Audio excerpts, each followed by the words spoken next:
धन्यवाद अध्यक्ष महोदय। माझ्या अमरावती शहरातील जो रेल्वे उड्डाणपुलाचा विषय आहे तो अतिशय चिंतेचा विषय झालेला आहे। त्याची जनमानसात खूप मोठ्या प्रमाणावर चर्चा आहे।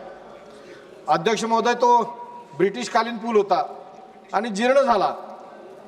त्याचा स्ट्रक्चर आढळून तो पाडण्याच्या संदर्भात निर्देश दिले गेले, परंतु तो पूल पाडण्याच्या ऐवजी कुठल्या तरी शक्तीनं ते रेल्वे स्टेशनच तिथलं रेल्वे स्टेशनच हलवण्याचा प्रयत्न चालवलेला आहे।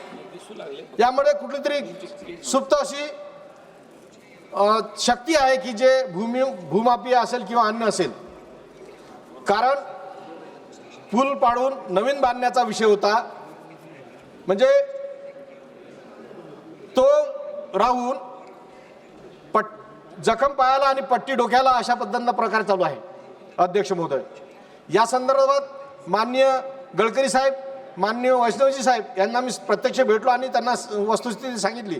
त्यांनी तो गडकरी साहेबांनी तो पूल सेतू बंधनमध्ये प्रस्तावित करा, राज्य सरकारकडून आणा अशा पद्धतीनं सूचना दिल्यानंतरही या पद्धतीनं आज कुठंतरी तो पूल कुठंतरी ते रेल्वे स्टेशन हलवण्याचा प्रयत्न चालू आहे। मी अध्यक्ष महोदय आपल्या निमित्ताने आपल्या माध्यमातून सुद्धा सरकारला विनंती करेन की हा पूल नवीन लवकरात लवकर बांधण्यात यावा, कारण वाहतुकीसाठी खूप मोठी अडचण होत आहे।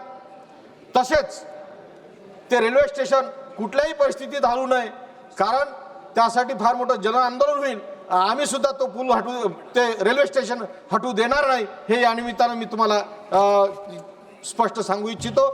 तरी सरकारने याकडे विशेष लक्ष देऊन तो पूल लवकरात लवकर नवीन बांधून लोकांच्या सेवेत रुजू करावा ही आपल्या माध्यमातून आपल्याला विनंती करतो।